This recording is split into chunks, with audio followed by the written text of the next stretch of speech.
అందరికీ నమస్కారం. శ్రీమద్ భగవద్గీత ఆధ్యాత్మిక రహస్యాలు అనే శీర్షిక ద్వారా శ్రీ త్రినాథ్ గారు ధారావాహిక ప్రసంగం చేస్తున్నారు. వారి ధారావాహిక ప్రసంగంలో ఈరోజు 276వ ప్రసంగం చేస్తున్నారు. శ్రీ త్రినాథ్ గారికి స్వాగతం. శ్రీమద్ భగవద్గీత ఆధ్యాత్మిక రహస్యాలు ఈ కార్యక్రమాన్ని వీక్షిస్తున్నటువంటి సోదర సోదరిమణులందరికీ హార్దిక స్వాగతం. శ్రీమద్ భగవద్గీతలో ఏకైక గ్రంథము, ఆ భగవద్గీత పుస్తకం పైన కూడా భగవంతుడు అన్న పేరుంటుంది. ప్రపంచంలో అంటే ఈ భూమండలంపై మనుషులకు అందుబాటులోనున్న ఏ ఇతర గ్రంథము ఎక్కడా కూడా మీకు భగవంతుడి పేరు టైటిల్లో ఉండదండి. ఇది ఎన్నో మార్లు మనం చెప్పుకున్నాము, ఎన్నిసార్లు చెప్పుకున్నా తక్కువేనండి. ఎందుకంటే భగవంతుడిని ఈ రోజున మనము చాలా తేలికగా తీసుకోవడానికి భగవద్గీతని విస్మరించడం మూల కారణం. భగవాన్ వాచ అని చెప్పినప్పుడు కూడా ప్రవచనకారులు కూడా చెప్తారు, భగవంతుడు పలుకుతున్నాడు, భగవంతుడి మహావాక్యాలు. మళ్ళీ ఒకవైపున మనం ఏంటంటాం, భగవంతుడిని త్వమేవ మాతా చ పితా త్వమేవ అంటాం, నీవే తల్లివి తండ్రివి అంటాం. అంటే దీన్ని బట్టి మనకి ఏమర్థమవుతుంది, తల్లి తండ్రి అయినటువంటి భగవంతుడు చెప్పినటువంటి మాటలని వర్తమానములోని మనుషులు బేఖాతరు చేసిన కారణముగా వర్తమానంలో మనం చూస్తున్నాము. వర్తమానంలో ఎవరైనా అంటారండి మంచి పెరుగుతుందండి అని ఎవరైనా అంటారా? రోజు రోజుకి చెడు పెరుగుతోంది అంటున్నారు. ఒకరి పట్ల ఒకరికి ద్వేషం పెరుగుతోంది అంటున్నారు. అసమానతలు పెరుగుతున్నాయి అంటున్నారు. ఎందుకు జరుగుతోంది ఇలా? మళ్ళీ భగవంతుడు అందరికీ కూడా తండ్రి అని భగవంతుడు ఉండ బద్దలు కొట్టినట్లుగా ప్రకటించడం జరిగింది 9వ అధ్యాయం 17వ శ్లోకంలో. పితా అహమస్య జగతః అన్నారు. అర్థమైందండి. సత్యాన్ని కోరుకునేవాళ్ళు, ధర్మ మార్గాన్ని నడిచేటువంటి వాళ్ళు, అర్జునులు అనబడేటువంటి వాళ్ళు కూడా ఎవరు ప్రకటించారండి? పితాసి లోకస్య చరాచర జగత్తుకి నీ ఒక్కడివే తండ్రివి అని ప్రకటించారు. అంటే అర్థమైందండి. ఎందుకంటే ఈ యొక్క తండ్రి బిడ్డల యొక్క సంబంధాన్ని మనం సమూలముగా విస్మరించాము. భగవంతుడి పట్ల విశ్వాసం ఉన్నది, కానీ భగవంతుడు చెప్పిన మాటల పట్ల మనకి విశ్వాసము లేదని చెప్పుకోవాలి. ఎందుకంటే భగవంతుడి యొక్క 574 శ్రీ భగవాన్ వాచ శ్లోకాలలో ఏ ఒక్క శ్లోకాన్ని మన జీవితంలో ధారణ చేసినా కూడానండి మన జీవితం ధన్యమవుతుందండి. ఎందుకంటే క్రిటికల్గా ఇప్పుడు ఉన్నటువంటి కాలచక్రములో ఇది చాలా క్లిష్ట సమయము అని భగవంతుడు ప్రకటించడం జరిగింది. ఈ విషయాన్ని మనము ఏం చేస్తున్నాము అర్థం చేసుకోలేకపోతున్నాం.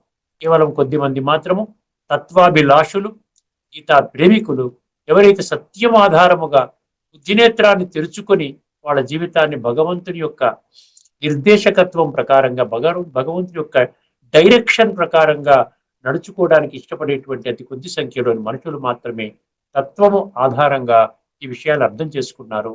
అర్థం చేసుకున్న వాళ్ళే మీకు అర్థం చేయించడానికి ప్రయత్నం చేస్తున్నారు. ఇప్పుడు ధార్మికము ఆధ్యాత్మికం అనేది చాలా ముఖ్యమండి. రెండు ఒకటిగా భావించడం కారణంగానండి ఈ రోజున ఆధ్యాత్మికత అంటే తెలుసుకోవడానికి ఎవరు ప్రయత్నం చేయట్లేదు. ఆధ్యాత్మికత అంటే అదే ధార్మికం అంటే ఆధ్యాత్మికము. ఈ యొక్క డైల్యూషన్ వల్ల ఏమవుతుందంటే ఆధ్యాత్మికం గురించి ఎవరు ప్రయత్నం చేయట్లేదు, తెలుసు అనుకుంటున్నారు. వాళ్ళు ఆధ్యాత్మిక అంటే మాకు తెలుసు అనుకుంటున్నారు. ఆధ్యాత్మిక కేంద్రం అంటారు, ఆధ్యాత్మిక గురువు అంటారు, ఆధ్యాత్మిక పుస్తకం అంటారు, ఆధ్యాత్మిక సత్సంగం అంటారు, ఆధ్యాత్మిక చర్చ అంటారు, ఆధ్యాత్మిక గోష్ఠి అంటారు. కానీ భగవంతుడు ఏం తెలియజేస్తున్నాడంటే ఆత్మ యొక్క జ్ఞానాన్ని నీవు, ఆత్మ యొక్క అస్తిత్వాన్ని కనిపెట్టి, ఆ యొక్క అస్తిత్వాన్ని కనిపెట్టడం ద్వారా ఎప్పుడైతే నీవు ఆత్మ యొక్క అనుభూతి చేస్తావో అప్పుడే నీవు ఆధ్యాత్మికతలో ఉన్నట్టు, లేకపోతే ఆధ్యాత్మికతలో లేదు. అర్థమైందండి. దైహికంగా నేనే దేహము 24 గంటలు 24/7 365 days జీవిత కాలము నేను దేహము అనుకుంటూ దైహికంగానే జీవితాన్ని మనము గడుపుతూ వస్తున్నాము. దానిని ఆధ్యాత్మికము అనరండి. అర్థమైందండి. దాన్ని ఆధ్యాత్మికం అనరు. ఆధ్యాత్మికం అంటే ఆత్మజ్ఞానము, ఆత్మ యొక్క అనుభూతిలోకి తీసుకుని వచ్చేటువంటి జ్ఞానము. ఎప్పుడైతే ఆత్మ అనుభవం అవుతుందో ఖచ్చితంగా పరమాత్మ యొక్క అనుభూతి అవుతుంది. భగవంతుడు 13వ అధ్యాయంలోని ఆఖరి శ్లోకములో, అంటే 34 కానీ 35 కానీ, ఆ శ్లోకములో భగవంతుడు ఏం స్పష్టం చేశాడు? నీకు క్షేత్రము, క్షేత్రజ్ఞుడు, ఈ రెండు, క్షేత్రం అంటే దేహము, అదేవిధంగా క్షేత్రజ్ఞుడు అంటే ఈ దేహం యొక్క యజమాని, పొలం యొక్క యజమాని, ఈ రెండిటి యొక్క భేదము జ్ఞాననేత్రము ద్వారా నీకు ఆ స్పష్టత ఎప్పుడైతే వస్తుందో, ఎప్పుడు దాని ఆ స్పష్టత ఆధారంగా నీవు యొక్క దేహ భ్రాంతి, నేను దేహం అనే భ్రాంతి నుండి నువ్వు దూరం అవుతావో అప్పుడు నీవు నన్ను పొందుతావు. ఇది ఫార్ములా 13వ అధ్యాయంలోని ఆఖరి శ్లోకం. ఒక్కసారి ఆ శ్లోకాన్ని వినండి జాగ్రత్తగా. క్షేత్రజ్ఞయోరేవం అంతరం జ్ఞానచక్షుష. ఇక్కడ జ్ఞానచక్షుష అన్నాడు. మనం ఈ రెండు కళ్ళతో మనం ప్రయత్నం చేస్తున్నాం. భగవంతుడు కనపడ్డండి. భగవంతుడు ఆయన డిక్లేర్ చేస్తున్నాడు కదా. మన ప్రపంచం అంతా కూడా ఆస్తికులు అనుకుంటున్నాం. కానీ భగవంతుడు ఏమంటున్నారు? నన్ను తెలుసుకోని వాళ్ళు ఆస్తికులు కాదు, నాస్తికులు అంటున్నాడు. భగవంతుడు అంటున్నాడు నన్ను ఎవరు తెలుసుకోలేదు అంటున్నాడు. తెలుసుకోవడానికి అసలు ఎటువంటి సంకల్పం కూడా చేయడం, ఎటువంటి ప్రయత్నం కూడా చేయట్లేదు. కేవలం భగవంతుడా అంటారు. ఏదైనా కష్టకాలం వచ్చినప్పుడు భగవంతుడా అంటారు. ఇంకా కొంచెం డీప్గా, ఎందుకంటే వాళ్ళ మంచిగా ఉన్నప్పుడు అంతా భౌతిక సుఖాలే కదా. పార్టీలు, విందులు, వినోదాలు, డ్రామాలు, సినిమాలు, షోలు, సీరియల్స్, వీటి మీదనే చర్చలు, పాలిటిక్స్, పోలీస్ వ్యవస్థ, అది వ్యవస్థ, ఇది వ్యవస్థ, వాడు బాగోలేదు, వీడు బాగోలేదు, వీడు బాగోలేదు, ఇదే చర్చ పెట్టుకుంటూ మొత్తానికి 24 గంటలు మనం గడిపిస్తుంది. ఇంద్రియ సుఖాలు, దానికి దేని ఆధారంగా? అహంకారం, కామ, క్రోధ, లోభము, అహంకారం. అర్థమైందండి? ఈ కామము, క్రోధము, అహంకారం, ఇంద్రి ఏమంటాడు? నరకానికి ద్వారాలని ఎంత స్పష్టంగా ప్రకటించాడండి. త్రివిధం నరకస్యేదం ద్వారం నాశన మహాత్మన కామ, క్రోధ తథా లోభ తస్మాత్ ఏతత్రయం త్యజేత్ అంటాడు. అందువలన ఈ మూడింటిని విడిచిపెట్టవయ్యా అంటున్నాడు. ఎవరికి చెప్తున్నాడండి? మనకే. విశ్వము, జగత్తు, ఏమన్నాడు? లోకము, ఇహ, సర్వము 137 శ్లోకాల్లో ఉంది. మానవ, మనిషి, జన, నర, ఈ ఈ విధంగా ప్రజ, ఈ 5 పదాలు ఒక 26 శ్లోకాల్లో. ఇవన్నీ ఎవరికి చెప్తున్నాడు? మనకే అంటే నాకే చెప్తున్నాడు. నేను అర్థం చేసుకున్నాను, ఆ విధంగా ఒక మార్గాన్ని తయారు చేసుకున్నాను, హాయిగా నిశ్చింతగా జీవిస్తూ ఉన్నాను, నా కుటుంబాన్ని కూడా పంచుతున్నాను, సమాజానికి కూడా పంచే పని చేస్తున్నాను, అయిపోయింది. 18వ అధ్యాయంలో 68వ శ్లోకంలో ఏం చెప్పాడు? సీక్రెట్స్. ఎవరైతే అజ్ఞానములో ఉన్నటువంటి నా బిడ్డలు, నా భక్తులు, జిజ్ఞాసులు ఎవరైతే ఉన్నారో వాళ్ళు భలే ఎంత పెద్దవాళ్ళైనా కానివ్వండి, అర్థమైందండి, నా ఉనికి తెలియదు వాళ్ళకి నా ఉనికి చెప్పండి అని అని భగవంతుడు ప్రార్థిస్తున్నాడు, అర్థిస్తున్నాడు. అందువల్లనే ఈ కార్యక్రమం ద్వారా మీ అందరికీ తెలియజేస్తుంది. ఈ కార్యక్రమం ద్వారా తెలియజేయడం జరుగుతుంది. అర్థమైందండి? సో ధార్మికము, ఆధ్యాత్మికంలో ఎంత తేడా ఉందో గమనించండి. ఒక్క జన్మకి మాత్రమే పరిమితం అవుతుంది ధార్మికము. అదేవిధంగా మొత్తం కాలచక్రం అంతా కూడా మీకు మంచి జీవితాన్ని తయారు చేసుకునే ఒక సువర్ణ అవకాశము, ఒక అద్భుతమైనటువంటి అవకాశము మీకు భగవంతుడు ఇస్తున్నాడు. దాన్ని మీరు తీసుకోవడమా లేక విడిచిపెట్టడమా మీ చేతిలో ఉంది. ఇప్పుడు మరొక విషయాన్ని మీకు తెలియజేస్తానండి. ధార్మికం, ఆధ్యాత్మికం మీద మనకి ప్రకృతి వైపరీత్యాలు వస్తున్నాయి. విపరీతమైనటువంటి ఫ్లడ్స్. అమెరికా లాంటి దేశంలోనే తుఫాన్లు వచ్చేస్తున్నాయి, అదొచ్చేస్తున్నాయి. 250 కిలోమీటర్లు మొత్తానికి వాళ్ళు అక్కడ చెక్కలతో ఇల్లు కట్టుకుంటారు, ఇల్లు కప్పులు ఎగిరిపోతున్నాయి, ఇల్లు కూలిపోతున్నాయి, ఇవన్నీ జరుగుతున్నాయి. ప్రపంచం మొత్తం మీద ఈ ప్రకృతి వైపరీత్యాలు కామన్ గా ఉన్నాయి. ఎక్కడ చెప్పడానికి లేదు ఫలానా భారతదేశంలో వస్తున్నాయి, ఫలానా జపాన్లో వస్తున్నాయి, ఫలానా చైనాలో వస్తున్నాయి, లేదు. ప్రకృతి వైపరీత్యాలు అంటే ఏమిటి? భూకంపం కానీ, ఫ్లడ్స్ కానివ్వండి, ఈ రకరకాల పంచతత్వాల యొక్క ప్రకోపం. పంచతత్వాల యొక్క ప్రకోపం. అర్థమైందండి? ప్రకృతి అంటారు. మన దేహం కూడా పంచతత్వాలతోనే తయారైంది. ఈ మొత్తం ప్రపంచం అంతా కూడా పంచతత్వాలతో తయారైంది. భూమితో వచ్చేటువంటి ప్రకోపం ఏంటండి? భూకంపము. భూమి కంపించేస్తుంది. అది రిక్టర్ స్కేల్లో 4.55 దాటిందంటే చిన్న చిన్నగా కట్టిన ఇళ్ళన్నీ కూలిపోతాయి. అది 7, 8 దాటిందంటే ఎంత పెద్ద బిల్డింగ్ అయినా కూడా earth quake proof, anti earth quake proof అని పెట్టినా కూడా అది నిలవదండి, పడిపోతుంది. ఒక్కసారి పడిపోతాయి. 100 అంతస్తుల బిల్డింగ్ కూడా కుప్పకూలిపోతాయి, పేక మేడల్లాగా. భూమి తర్వాత ఏంటి? అగ్ని. అగ్ని అంటే అగ్ని ప్రమాదాలు చూస్తున్నాం కదండి. ఏదో ఆస్ట్రేలియాలో ఒకసారి కొన్ని వేల కిలోమీటర్లు అక్కడ అడవులు ఉన్నటువంటి అడవులు అంతా తగలబడిపోయాయి. అలా అమెరికాలో కూడా వింటుంటాం. ఆస్ట్రేలియా కొన్ని దేశాల్లో అగ్ని ప్రమాదం జరుగుతుంది. అదే భూమి, తర్వాత అగ్ని అన్న తర్వాత వాటర్. వాటర్ అంటే ఏంటి? ఫ్లడ్స్. ఇదేనండి మన ఆంతరికంగా ఉన్నటువంటి తత్వాలే బయట కూడా. అర్థమైందండి. అదే ఆకాశం, లైట్నింగ్ ఇవన్నీ వస్తాయి కదా. గాలి అంటే తుఫాను. ఈ పంచతత్వాల ప్రకోపం, దీన్ని ప్రకృతి వైపరీత్యాలు అంటారు. దీన్ని మనం ఏంటంటాం? భగవంతుడు చేశాడు అంటాం. భగవంతుడు ఎందుకు చేస్తాడు? ఒకవైపున భగవంతుడు మీరందరూ నా పిల్లలు అని చెప్పి భగవంతుడికి ఈ ప్రకృతి వైపరీత్యాలు ఈ విధంగా చేసి ధ్వంసము చేయటంలో, ఈ విధ్వంస కాండలో భగవంతుడికి ఏదైనా రోల్ ఉంటుందా? కాస్త ఇంగిత జ్ఞానం వాడాలి. అంధవిశ్వాసం ద్వారా మనం ఏమీ అర్థం చేసుకోలేము. కాస్త కామన్ సెన్స్ వాడితే, భగవంతుడు తండ్రిగా చెప్పాడు, మీరందరూ నా పిల్లలను నేను గుర్తించాను, మీరు కొద్దిమంది మీలో కొద్దిమంది నన్ను గుర్తించారు, ఈ విధంగా సంబంధాన్ని నేను ఆ విధంగా ప్రతి ఒక్కరు నన్ను గుర్తించాలని చెప్పి నేను ఇన్ని కోణాలలో నేను జ్ఞానం చెప్తుంటే, నేను ఈ ప్రకృతి వైపరీత్యానికి కారణమా? ఒక్కసారి ఆలోచించండి. ప్రకృతి వైపరీత్యాలకి కారణము ప్రకృతి. ప్రకృతి అంటే దైహిక శక్తి, దేహము. భగవంతుడికి దేహం ఉందా? భగవంతుడికి దేహం లేని, భగవంతుడికి ప్రకృతి అతీతుడు అనమాట. ప్రకృతి ఉంటే త్రిగుణాలు, త్రిగుణాతీతుడు, ద్వంద్వాతీతుడు, దేహాతీతుడు, వికారాతీతుడు, ఏమీ లేవు కదా ఆయనకి. అలాంటప్పుడు ప్రకృతే లేనటువంటి భగవంతుడు మన ప్రకృతి వైపరీత్యానికి ఏ విధంగా కారణమవుతాడు? ఇప్పుడు సడన్ గా భూకంపం వచ్చి ఇల్లు పడిపోయింది. భగవంతుడా ఎందుకు ఇలా చేసావు? అగ్ని ప్రమాదం వచ్చి మొత్తానికి ఇల్లు అంతా తగలబడిపోయింది. భగవంతుడా ఎందుకు చేసావు? దీనికి భగవంతుడు ఏమంటున్నాడంటే, ప్రకృతి ఎవరి దగ్గర ఉంది? వాళ్ళు చేసేటువంటి వికృతి చేష్టల వల్ల ఈ ప్రకృతి సంభవ, ఈ వైపరీత్యాలు జరుగుతాయి. విపరీతంగా ప్రకృతిని వాడుకోవటం అన్నమాట. ప్రకృతి అంటే దేనికి ఉందండి? ప్రకృతి ఇంద్రియాలు దేనికి ఉన్నాయి? అర్థమైందండి. ఈ కర్మేంద్రియాలు, జ్ఞానేంద్రియాలు, ఇంద్రియ విషయాలు, మనసు, బుద్ధి, సంస్కారాలు ఇవన్నీ దేనికి ఉన్నాయి? మంచి జీవితం పొందడం కోసం ఉన్నాయి. అక్కడ బుద్ధినిచ్చాడు కదా భగవంతుడు. భగవంతుడు బుద్ధినిచ్చాడు, అందరికీ ఇచ్చాడు. 850 కోట్ల మందికి బుద్ధినిచ్చాడు.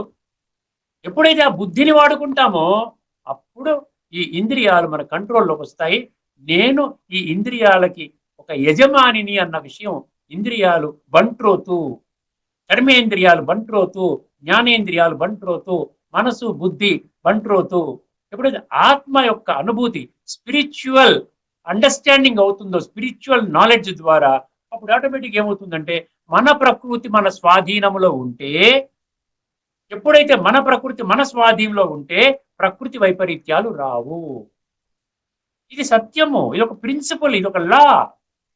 ఎవరికి వాళ్ళు ఇష్టం వచ్చినట్టు కామ, క్రోధ, లోభము, అహంకారం, పిచ్చి పిచ్చిగా పరస్పరము మనుషులకు ద్రోహము, మోసము, ఇవన్నీ చేసుకుని ఒకరినొకరు మర్డర్లు, యుద్ధాలు చేసుకుని కత్తులతో నరుక్కోవడము, ఈ యొక్క ఆహారం ఇవన్నీ కూడా కల్తీలు చేసుకొని మోసం చేసి డబ్బు సంపాదించుకొని పెద్ద పెద్ద బంగళాలు, పెద్ద పెద్ద కార్లు, పెద్ద పెద్ద పరపతులు, ఇవన్నీ పదవులు, ఇవన్నీ చేసుకుంటూ ప్రకృతి ఆధారంగా ఇన్ని నీచ, నికృష్ట, దుష్ట, భ్రష్ట పాప కర్మలు చేస్తూ ఉంటే, ప్రకృతిని వాడుకుంటూ ప్రకృతి ద్వారా చేస్తుంటే ఏమండి, మన ప్రకృతి అందరి ఒక 850 కోట్ల ప్రకృతిలే పరాప్రకృతి, అపరాప్రకృతి, జడ ప్రకృతి. ఆ జడ ప్రకృతి ఏమవుతుంది? ఈ విధంగా ప్రకోపాలు సృష్టిస్తుంది.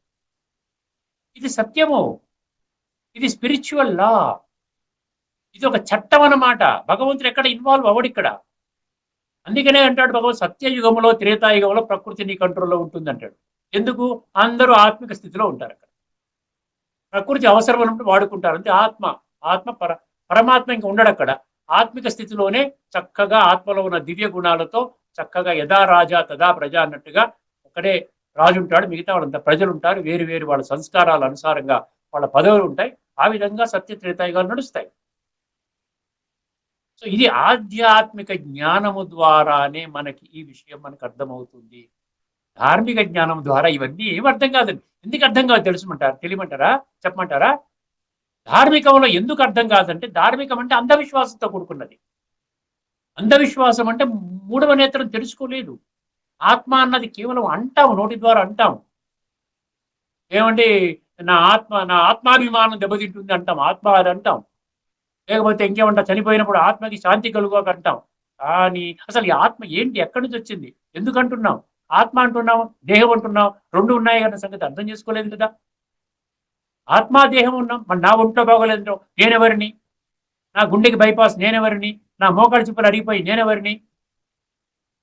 ఎందుకంటే అంధవిశ్వాసంలో మనం ఏ ప్రశ్న వేసుకోమండి. మనుషులమే, బుద్ధి ఉన్న మనుషులమే, పెద్ద పెద్ద చదువులున్నాయి, సంస్కారాలు లేవు. అర్థం చేసుకుని ఇంగిత జ్ఞానం కావాలి. అక్కడ భగవంతుడు ఏమంటాడు? తత్వం ఎందుకంటున్నాడు? తత్వం, నేను చెప్తున్నాను, నీకు చెప్తున్నాను అంటున్నాడు. తత్ అంటే అది, త్వం అంటే నీ కొరకు, అది నీ కొరకే. గీతా జ్ఞానం నీ కొరకు, అందరి కొరకు కాదు. ఎవరికి వాళ్ళు అనుకోవాలి, నా కొరకు. గీతా జ్ఞానం నా కొరకు, ఆధ్యాత్మిక జ్ఞానం నా కొరకు. ధార్మికము ధార్మికము ఆధ్యాత్మికము చూసారు ఎంత తేడా ఉందో? రాత్రికి పగలకుండా, భూమికి ఆకాశం రెండు ఒకటి అనుకోవటం, అది అది మూర్ఖత్వము, మూఢత్వము, తెలివిలేనితనము, బుద్ధిహీనత, అంతకు మించి ఇంకోటి ఏమీ లేదండి. ఆధ్యాత్మికము వేరు, ధార్మికము వేరు. మరొక అంశం మనం మరొక ఎపిసోడ్లో మళ్ళీ మనం కొన్ని విషయాలు తెలుసుకుందాం ధార్మికం ఆధ్యాత్మికం మీద. ఇప్పుడు మనం గత ఎపిసోడ్లో మనం ఏం తెలుసుకున్నామండి? 17వ అధ్యాయం శ్రద్ధాత్రయ విభాగ యోగానికి వచ్చాం. అందులో మనము 11వ శ్లోకం మనం చర్చించుకున్నామండి. అఫలాకాంక్షి బిరియుక్తో అన్నాడు. అఫలాకాంక్షి బిరియజ్ఞో విధి దృష్టో ఈజ్యతే అష్టవ్యమేవేతి మనః సమాదాయ. సాత్విక యజ్ఞం యొక్క లక్షణం చెప్పారు. సాత్విక, రాజసిక, తామసిక, ఈ మూడు విషయాన్ని విస్మరించకండి. ప్రపంచంలో 3 రకాల వాడు ఉంటారు: ఉత్తమ, మధ్యమ, కనిష్ట. ఈ ఉత్తమ ఆ గ్రూప్ లోకి మీరు రావడానికి ప్రయత్నం చేయాలి. ఎందుకంటే వాళ్లే సత్యత్రేతాయుగాల్లో ఎంట్రీ వాళ్ళకి. మధ్యమ అన్నవాడికి ద్వాపర యుగము, తామసిక మధ్యమ అధమ అన్నటువంటి వాడికి కనిష్ట అన్నవాడికి కలియుగం రిజర్వ్ చేయబడింది. అర్థమైందండి? సత్యత్రేతాయుగాలనేది స్వర్గము అంటారు. దాన్ని బ్రహ్మ పగలు అన్నాడు. 8వ అధ్యాయం మనం అక్కడికి వచ్చినప్పుడు అది కూడా చర్చిస్తాం. అక్కడ బ్రహ్మ పగలు అన్నాడు, బ్రహ్మ రాత్రి అన్నాడు. అర్థమైందండి? అరకల్పము స్వర్గము, అరకల్పము నరకం అన్నాడు. ద్వాపర కలియుగాలు ఎందుకు నరకం అన్నాడంటే అక్కడ సత్యము నుండి దూరం అవుతాం. ఇక్కడ భగవంతుడు సత్యము, ఆ సత్య మార్గంలో మనం ఇప్పుడు పొందినటువంటి జ్ఞానం ఆధారంగా చక్కటి జీవితం ఉంటుంది. 2 యుగాలు కొంచెం కడ తగ్గినా కూడా అక్కడ త్రేతాయుగం కూడా దాన్ని కూడా స్వర్గము, సెమీ స్వర్గం అనుకోండి, దాన్ని నరకం అనరు. అర్థమైందండి? ఇక్కడ ద్వాపర కలియుగాల నుంచి మనకు దేహభ్రాంతి వచ్చేసేసి మెల్లిగా మాయ ఎంటర్ అయిపోయి మనలో ఈ యొక్క రాక్షస క్వాలిటీస్ అన్ని వచ్చేస్తాయి. విషయ వికారాలు అన్నారు కానీ ఎక్కడైనా కామ, క్రోధ, లోభము, అహంకారాలు మంచి గుణాలన్నీ పెట్టుకోండి అంటున్నారా? పెట్టుకొని ఎక్కడ ఏ శాస్త్రం చెప్పింది? ఏ శాస్త్రం చెప్పలేదు. అయినప్పటికీ కూడా దానిని బాగా శాస్త్రజ్ఞానాన్ని చదివిన వాళ్ళు, బాగా అకాడమిక్ డిగ్రీస్లో చాలా ప్రొఫిషియన్సీ ఉన్న వాళ్ళు కూడా ఆ యొక్క సీక్రెట్ ని అర్థం చేసుకోలేకపోతున్నారు. ఇవి వికారాలు, విడిచిపెట్టవలసినటువంటి విషయాలు. మనము దైవీ గుణాలు అంటాం. అదేవిధంగా 16వ అధ్యాయంలో ఒక అధ్యాయమే కేటాయించాడు. 26 దివ్య గుణాల యొక్క ప్రస్తావన ఉంది. అదేవిధంగా 60 అసుర గుణాల యొక్క ప్రస్తావన. ఏమంటున్నాడు? కర్మ ఫలితాన్ని విడిచిపెడితే దానికంటే గొప్ప స్థితిని ఇంకోటి రాదంటున్నాడు. చూసారా? ఒక్కసారి సాత్విక యజ్ఞం గురించి మనం తెలుసుకుందాం. ఏమంటే విధి దృష్ట్యా అన్నాడు. విధి దృష్ట్యా అంటే ఏంటి? శాస్త్రము అనుసారంగా నీవు యజ్ఞము చెయ్యాలి. యజ్ఞం అంటే మనం అనుకునేటువంటి ఈ స్థూల యజ్ఞము, అందులో ఏదో నవధాన్యాలు స్థూలమైన మెటీరియల్ వేసే యజ్ఞం కాదు. ఇది ఇందులో విషయ వికారాలు వేసేటువంటి యజ్ఞము. కామ, క్రోధ, లోభము, అహంకారాలనే పచ్చి వికారాలు, పంచ వికారాలు, వైసెస్ అంటున్నారు దాన్ని ఇంగ్లీష్లో. ఈ వైసెస్ అందులో తోసేసి ఇంకా నిశ్చింతగా, ఎందుకంటే ఇప్పుడు సంక్లిష్ట సమయము, కలియుగం యొక్క పరివర్తన అయ్యేటువంటి సమయము, పరమాత్మతో ఆత్మను సంగమించే సమయము, సంగమ యుగము, రిపేర్ యుగము అని భగవంతుడు ప్రకటించడం జరిగింది. ఓకే, ఇప్పుడు రాజసిక యజ్ఞం అంటే ఏమిటి? ఇది కొంచెం ఎందుకు బ్యాక్గ్రౌండ్ ఎక్స్ప్లెయిన్ చేస్తున్నానంటే మీకు ఈజీగా అర్థం అవ్వాలి. ఎందుకంటే నాకు స్పష్టత ఉంది కాబట్టి నాకున్న స్పష్టత మీకు ఇస్తున్నాను. నాకు స్పష్టత లేదనుకోండి, నేనేం చేస్తాను? వంక టింకరగా చెప్తాను. ఏదన్నా ప్రశ్న అడిగితే కూడా లేదయ్యా అది అర్థమవుతుంది, నువ్వు కొంచెం అర్థం చేసుకోవాలి, ఏదో విధంగా కనిపేసి చూపిస్తాను. ఇప్పుడు మీరు ఏ ప్రశ్న వేసినా సమాధానం చెప్పడానికి సిద్ధంగా ఉన్నాను. అర్థమైందండి? అంటే అంత స్పష్టత భగవంతుడు ఇచ్చాడు. భగవంతుడు డైరెక్ట్ గా పలికిన మహావాక్యాల ఆధారంగా నేను అర్థం చేసుకున్నాను. అర్థమైందండి? ఒకసారి రాజసిక యజ్ఞం అంటే ఏమిటో ఒక్కసారి గుర్తించండి. అందులో 2 అవలక్షణాల గురించి ప్రస్తావించాడు. 2 అక్కడేమన్నాడు? మొదటి దాంట్లో సాత్విక దాంట్లో ఏమండి? అక్కడేమన్నాడండి? అక్కడేమన్నాడు? అఫలాకాంక్షి బిరియుక్తో అన్నాడు. బిరియజ్ఞం అంటే ఫలితం. యజ్ఞము చేసేది ఫలితము లేకుండా నీవు కర్మలు చేసుకుంటా వెళ్ళిపోవాలి. అప్పుడు ఏమవుతుంది? కర్మలలో శ్రేష్ఠత్వం వస్తుంది. అప్పుడు దివ్య సంస్కారాలు నీలో నిండుతాయి. ఇప్పటి వరకు చేసినటువంటి తమో ప్రధాన సంస్కారాలు పరివర్తన చెందడం మొదలు పెడతాయి అంట. ఇప్పుడు దీంట్లో ఏమంటారు, 2 అవగుణాలు ఉన్నాయి. ఏంటి ఒక్కసారి వినండి.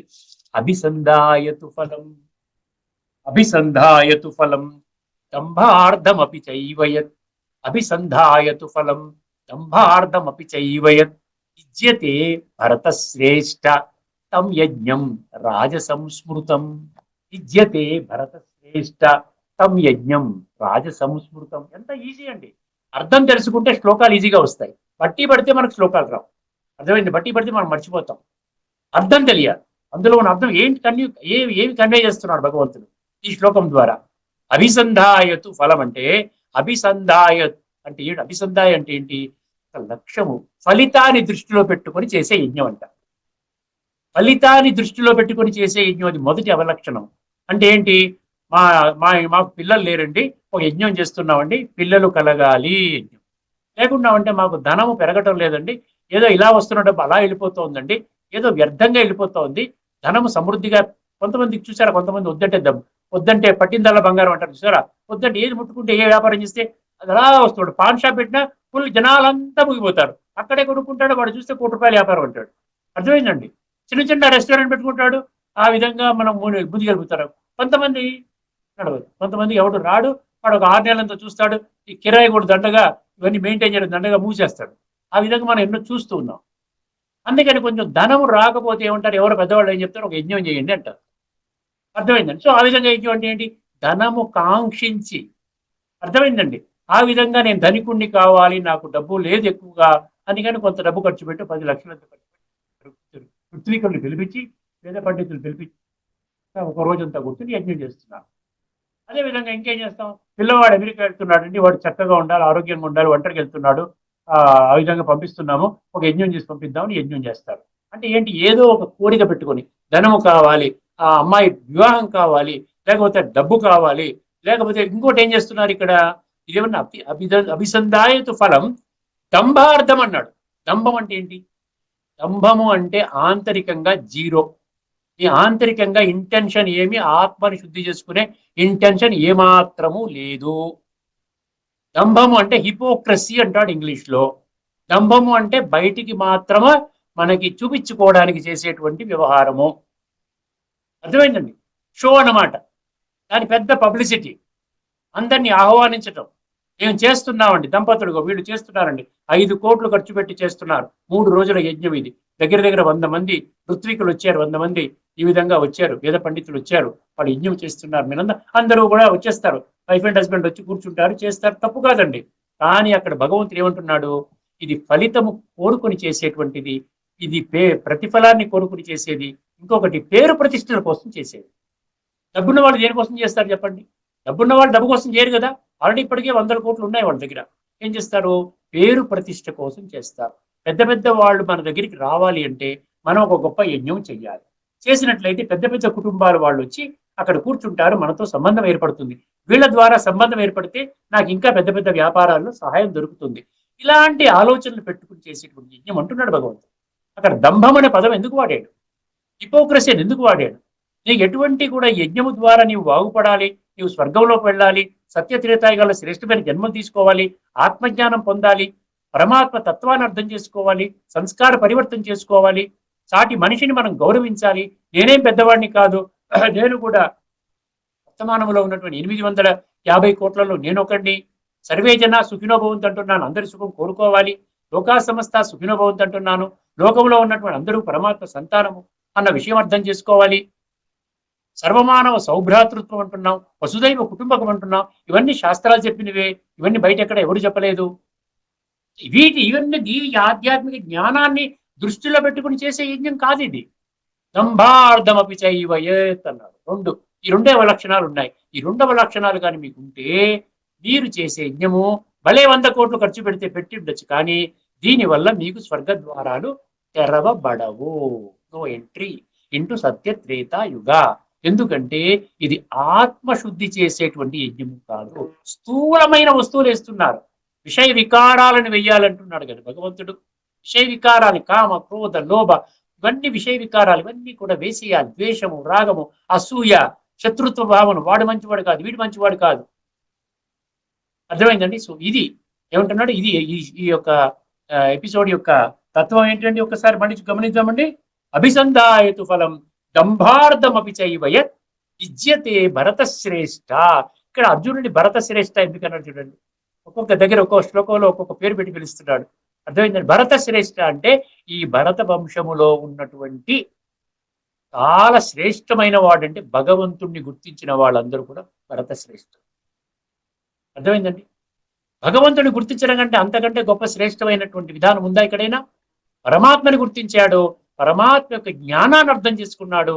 ఆత్మ చింతన, పరమాత్మ చింతన, సంస్కార పరివర్తన, రాజయోగం అనే ప్రక్రియ క్షుణ్ణంగా అవగాహన, ఇవన్నిటి ద్వారా తన యొక్క జీవితాన్ని కూడా సౌఖ్యంగా చేసుకుంటూ ఇతరుల యొక్క జీవితాన్ని కూడా పరివర్తన చేసేటువంటి కార్యంలో పడ్డ ప్రతి ఒక్కరు కూడా అర్జునుడైనడు. అందుకనే భరత శ్రేష్ఠ ఏమన్నాడు, తర్వాత ఏమన్నాడు, ఇజ్యతే భరత శ్రేష్ఠ తం యజ్ఞం విద్ధి రాజసం. ఇది రాజస యజ్ఞం అని తెలుసుకోనాయన. దీనివల్ల నీకు ఫలితం ఉంటుంది, భలే ఫలితం ఉంటుంది. నీవు ద్వాపర యుగం నుండి ఫలితం, అందులో శ్రేష్టమైనటువంటి జన్మ ఖచ్చితంగా ఉంటుంది. ఎందుకంటే ఇంత డబ్బు ఖర్చు పెట్టి చేస్తున్నావు, ఆ విధంగా కొద్దో గొప్ప వాతావరణాన్ని మారుస్తున్నావు, కొంతమందిలో భక్తి భావనను కలుగజేస్తున్నావు, దాని ఫలితం ఉంటుంది. కానీ హైయెస్ట్ ఫలితం ఏదైతే ఉందో స్వర్గ ప్రాప్తి, సత్యత్రేతాయుగాల్లో శ్రేష్టమైన జన్మ, దానిని నీవు పొందలేవు ఈ రాజసిక యజ్ఞము ద్వారా. అర్థమైందండి. తదుపరి మన ఎపిసోడ్ లో మనం ఏం చేస్తామంటే తామసిక యజ్ఞం యొక్క లక్షణాలు కూడా మనం తెలుసుకుందాం. 17వ అధ్యాయంలోని 13వ శ్లోకంలోని లోతైన తత్వాన్ని మనం అర్థం చేసుకుందాం. అభిసంధాయతు ఫలం దంభార్థమపి చైవయత్ విజ్యతే భరత శ్రేష్ఠ తం యజ్ఞం విద్ధి రాజసం. భగవద్గీతలో మనకి ఏం చెప్పాడో ఒకసారి భాష్యకారులు ఏం రాసుకున్నారో ఒకసారి చూద్దాం. కానీ కానీ ఎందుకన్నాడు, అది సాత్విక యజ్ఞం చెప్పి ఎక్స్ప్లెయిన్ చేశాడు కదా, దాన్ని బట్టి అక్కడ అఫలాకాంక్షి బిర్యజ్ఞం అన్నాడు కదా, ఆ ఫలితం లేకుండా దానికి వచ్చే లాభాలన్నీ కూడా చెప్పాడు విధి దృష్టో. అక్కడ అక్కడ ఏమన్నాడు, విధి దృష్టి అంటే ఏమన్నాడు, అక్కడ శాస్త్రం, గీతా శాస్త్రం చెప్పినట్టు ఆధ్యాత్మిక జ్ఞానం ఆధారంగా. ఇక్కడ రాజసంలోకి వచ్చినప్పటికీ అక్కడ శాస్త్ర జ్ఞానం యొక్క ఎటువంటి పని లేదు. కేవలము రెండు లక్షణాలు, రెండు లక్ష్యాలు పెట్టుకుని చేస్తారంట. ఒకటి ఏంటంటే కోరికలు. ఒకటి కోరిక, నేను ఇల్లు కట్టుకోవాలని అనుకుంటున్నాను, దానికి అన్ని విధాలుగా నాకు సహకరించాలి, ఒక యజ్ఞం చేద్దాము. లేకపోతే పెళ్లి కావాలి, లేకపోతే కుమారుడికి అమెరికా పంపించాలి, లేకపోతే ధనం సమృద్ధిగా రావాలి. వీటి గురించి కొంతమంది పెద్దవాళ్ళు ఇంకా ఏం చేస్తారు, అశాంతిగా ఉన్నప్పుడు ఇంట్లో ఏదో అల్లకల్లం జరిగింది, ఎవరో చనిపోయారు, ఏదో అయింది, మొత్తానికి ప్రశాంతంగా లేదు వాతావరణము, అక్కడ కూడా యజ్ఞం చేస్తారు, కాస్త మనశ్శాంతిగా ఉంటుందని చెప్పి. అంటే ఇటువంటి కోరికలు శాశ్వతమైన కోరికలు కాదు, అశాశ్వతమైనటువంటి అనిత్యమైనటువంటి కోరికలు చేసుకుంటూ దానికోసం చేసేటువంటి యజ్ఞం రాజసిక యజ్ఞం అంటున్నారు.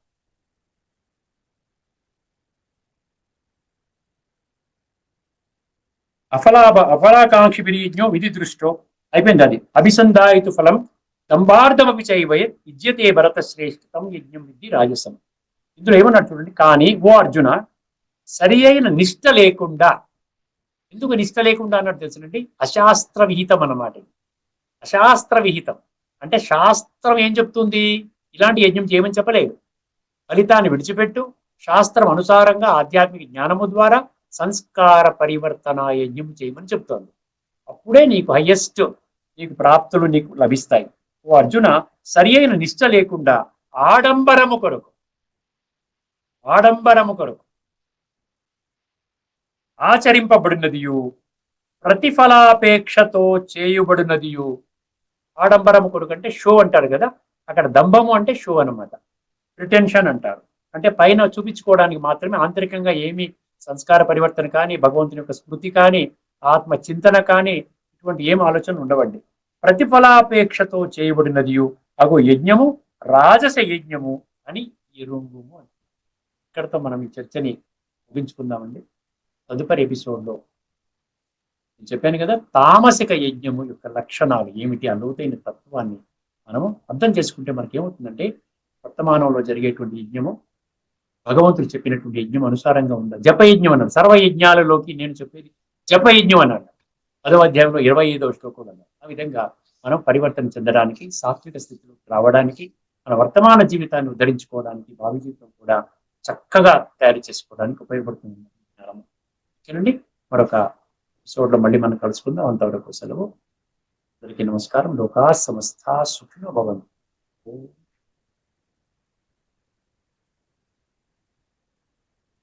శ్రీమద్ భగవద్గీత ఆధ్యాత్మిక రహస్యాల తాత్వికతను సవివరంగా విశ్లేషించిన శ్రీ త్రినాథ్ గారికి ధన్యవాదాలు. నమస్కారం.